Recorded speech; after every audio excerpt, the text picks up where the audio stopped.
Hi, minasan, konnichiwa! Aqui é o Ricardo Cruz e o tema de hoje são endereços. Os endereços japoneses são bem diferentes dos endereços do Brasil e tem uma lógica própria que a gente vai aprender a partir de agora. Aprender alguns kanjis usados no processo para você conhecer um pouco mais do idioma e um pouco mais da cultura japonesa que está aplicada na localização dos endereços. Mas antes de mais nada, se inscreva no nosso canal, ative este lindo sininho para você não perder nada do nosso conteúdo e se inscreve também no nosso canal lá no Telegram, que a gente compartilha todo o nosso conteúdo e de vez em quando eu mando alguns áudios lá também para me comunicar com o pessoal. Espero vocês lá também.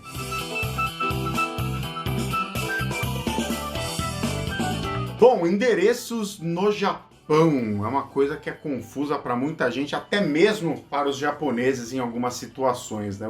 Os endereços no Japão, eles seguem uma lógica bastante diferente da que a gente segue aqui no Ocidente de maneira geral. Lá no Japão, por exemplo, não há nome de ruas. Você não tem nome de rua. As ruas principais você tem, né? A Avenida tal, a Avenida Meiji, né, em Tóquio, que é famosa, mas as ruas dos bairros mais residenciais, elas não têm nome, né? Lá a coisa é blocada de uma outra maneira. Então a gente vai conhecer como funciona. E parece brincadeira, né? Que a gente fala que no Japão tudo é ao contrário, né? A ordem de leitura é ao contrário, a ordem de escrita é ao contrário, a própria vírgula, por que que tudo tem que ser ao contrário? E até mesmo os endereços são ao contrário, porque aqui no Ocidente, né, de maneira geral, você vai do específico pro todo, né? Você vai da rua pro bairro e pra cidade e pro país. No Japão é ao contrário, né? Você vai do todo pro específico, você vai especificando cada vez mais até você chegar onde você quer. Para a gente exemplificar, eu peguei o endereço dos estúdios cinematográficos da Toei Company, que eu já tive a honra, o prazer de visitar em 2009, 2010, com o Hiroshi Watari, e foi muito legal. O estúdio ele fica em Tóquio, ele fica no bairro de Oizumi, né? Na verdade, Higashi Oizumi, né? Oizumi do leste. Bom, primeira coisa aqui, ó, o endereço está aparecendo na tela em japonês. E a primeira coisa que você vai reparar é que tem esse símbolo, que parece inclusive a letra T do katakana, que é o símbolo postal do Japão. Ele vai dar aí para você uma sequência de 4, 5, 6, 7 números, que é como se fosse o CEP do Japão, né? Então ele aparece primeiro quando você vai enviar alguma coisa no correio, você tem esse número que já identifica o endereço de destino. Aí, como eu disse antes, vai de trás para frente. Então a gente começa a identificar a região da maior para menor. Se o endereço está em Tóquio e os estúdios da Toei ficam em Tóquio, você vai escrever Tokyoto, tá? E aí já cabe uma observação muito interessante. Primeiro vamos falar de Tokyoto, né? Tokyo é Tóquio e esse to ele identifica, ele significa capital, né? Ele pode ser lido também como Miyako, né? Quando ele está sozinho, que é a capital das coisas. Então, como Tóquio é a capital do Japão, ele é lido como To nesse uso e é usado para identificar Tóquio. O Japão é dividido em 47 províncias, que se chama, né? Que equivalem como se fossem nossos estados aqui, né? Do Brasil. Tem uma configuração política, uma organização um pouco diferente, então são províncias, são chamados de províncias esses lugares. São 47 e, de maneira geral, essas províncias são chamadas de Ken. Ken, com esse ideograma aqui. Tem poucas exceções, né? Normalmente é Ken. Eu morei, por exemplo, em Tochigi Ken, né? A província de Tochigi. E aí tem Chiba Ken, que é a província de Chiba. Tem Gunma Ken, que tem bastante brasileiro. Tradicionalmente, muitos brasileiros vão trabalhar em Gunma, né? Gunma Ken. Então, de maneira geral, vocês vão ver esse ideograma identificando o nome da província, tá? Com algumas exceções, como eu disse antes, que é o caso de Tóquio, que é Tokyoto, é o caso de Kyoto, que é Kyoto-fu, é o caso de Osaka, que é Osaka-fu também, e é o caso de Hokkaido, que o próprio do, que a gente já fala, né? Ele é a denominação, né? Ele é o sufixo utilizado, né? Do, né? Hokkaido, tá? O resto é tudo Ken, que são as províncias. É por essa informação muito importante que você vai começar a escrever o seu endereço. Voltando aqui para o endereço da Toei, dentro da província de Tóquio você tem que identificar a cidade, a área maior, a zona onde está localizado o seu endereço. No caso de Tóquio, existem 23 áreas maiores chamadas de ku, só com essa letrinha do hiragana escrito com esse kanji. Em algumas cidades bastante populosas, que exigem uma organização um pouco mais minuciosa, existem essas áreas chamadas de Ku. No caso da Toei, ela fica em Nerima. Nerima-ku, que seria a área, a zona, o distrito de Nerima, tá? Mas dentro da mesma Tóquio e em províncias menores e tudo mais, você vai encontrar o kanji de Shi, que é esse aqui, que seria a cidade. Então, dentro da província, você vai ter uma cidade identificada por esse ideograma. Então, da cidade de Tóquio, a gente vai para o distrito, para a região, para a cidade, entre aspas, de Nerima. Nerima. E lá dentro, a gente vai para um conjunto ainda menor, que seria o bairro, né? Aqui é chamado de Higashi Oizumi.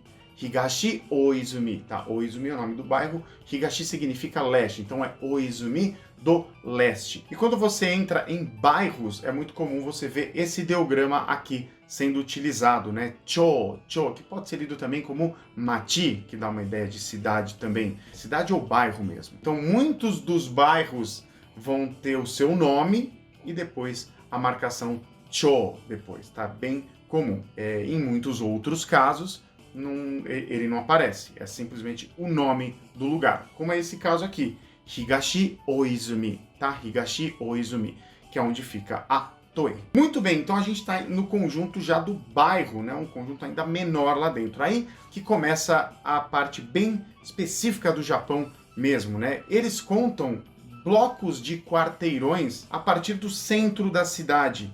Esses blocos de quarteirões são chamados de chome.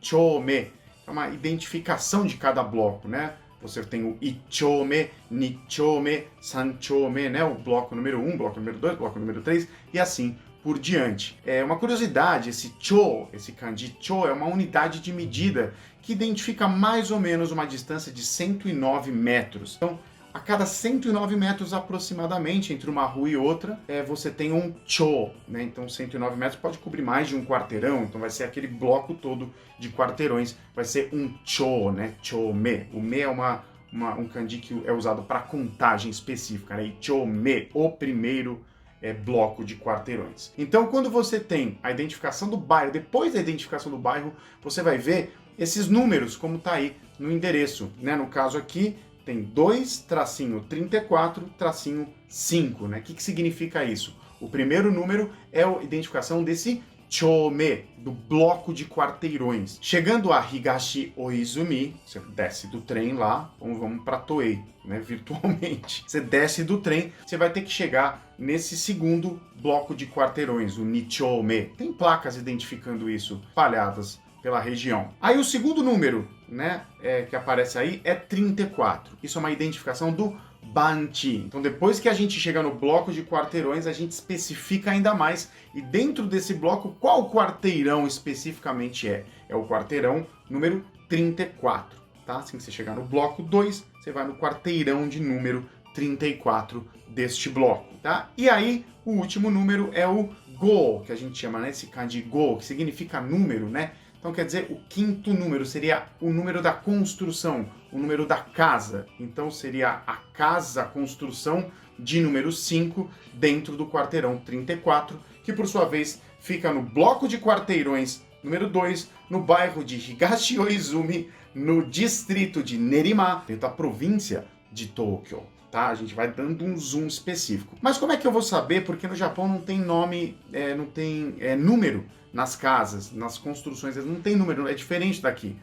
Nas áreas residenciais, aqui a gente está falando da Toei, então tem uma identificação no endereço, vai ser a Toei Company e tudo mais, você vai ver o complexo. Mas, se você está indo numa região residencial, é comum ter o Hyosatsu, que são aquelas plaquinhas que exibem o sobrenome das famílias que moram dentro das casas. Essas plaquinhas ficam do lado de fora, e aí é onde é a confusão da coisa. Você chega no quarteirão, mas você não tem como saber qual que é a casa específica da pessoa que mora lá. Você tem que saber onde é. Basicamente, te chamaram para uma visita, você vai pegar um táxi. Você pode dar para o taxista a informação até o Banchi, que é o quarteirão, né? Vai até aquele bloco, é o bloco de número tal, e ele vai te deixar num quarteirão. Então você vai descer do táxi e você vai ter que saber, vou na casa do senhor Watanabe. Aí você vai ter que olhar os Hyosatsu nas portas das casas e identificar o Watanabe e entrar. Se tiver várias pessoas com o mesmo nome, uma casa geminada da outra com o mesmo nome, aí é um problema, tem que tocar a campainha, né? Não chega nesse ponto hoje em dia, porque, enfim, as pessoas normalmente sabem para onde elas estão indo e tudo mais, mas não tem uma identificação até a última instância quando você vê o endereço, principalmente residencial, no Japão. Se for um prédio, se a pessoa estiver dando um endereço de um apartamento, ela coloca o nome do edifício, né? Por exemplo, igual que tem edifício Menano, edifício que eu morei, edifício, né? Tem nomes os prédios. Então você coloca o nome do prédio e você vai colocar, né? No lugar desse Go, no lugar desse terceiro número que aparece aí no endereço da Toei, você vai colocar, antes de chegar no número, você vai colocar o nome do prédio. Por exemplo, prédio X, né? Prédio em japonês é biru, né? Sem o som longo, porque com o som longo é cerveja, hein, gente? Biru é cerveja. Só biru é prédio. Então, por exemplo, prédio X, Ekusubiru. Aí você pode, sei lá, apartamento 500, né? Ekusubiru Gohyakugo. É o número 500 dentro do prédio X. É uma maneira de identificar o apartamento. Endereços comerciais, né? Bares, lojas, restaurantes, eles normalmente são identificados também no endereço. Por exemplo, que fica numa região comercial, no subsolo da saída do metrô, você vai ter, no lugar do nome do prédio que eu acabei de falar, entraria o nome da área comercial, entraria uma especificação, primeiro andar do subsolo do metrô, porque no Japão tem muitas áreas comerciais dentro dos complexos de trens e metrôs, então, primeiro andar no subsolo, na saída leste do metrô, esse tipo de informação consta no endereço também, você vai para o super específico no final. Basicamente é isso, existem outros kanjis que identificam, por exemplo, povoados, vilas, vilarejos e tal, que acaba sendo usado mais em lugares mais interioranos, lugares mais rurais, mas basicamente é dessa maneira que se organizam os endereços no Japão. Desde o final da Era Edo, quando o Japão se dividiu nas 47 províncias atuais, o sistema de endereço também mudou um pouco e é o atual. Se bem que a divisão por blocos de quarteirões, né, os chome, você encontra nos mapas antigos. Os mapas da Era Edo já tinha essa divisão por esses blocos de quarteirão, essa organização específica do Japão. Espero que você tenha curtido, aprendido esse conteúdo que eu acho super interessante e útil assim para quando você estiver no Japão, você conseguir se guiar. E não deixa de se inscrever nesse canal, ativar o sininho, fazer o seu comentário, vir fazer parte do nosso canal no Telegram, tá tudo escrito aqui embaixo para você entrar. E também, claro, vem fazer parte da nossa comunidade de aprendizes de japonês com cultura pop. Vai em www.cursonihongo.com.br, aí vai ter um campo, você coloca o seu e-mail e você recebe o nosso mini curso em 8 vídeos e o nosso e-book. Tudo de graça. E explore este canal porque tem vários outros conteúdos muito legais para você aprender japonês. Vejo você no próximo vídeo. Já né?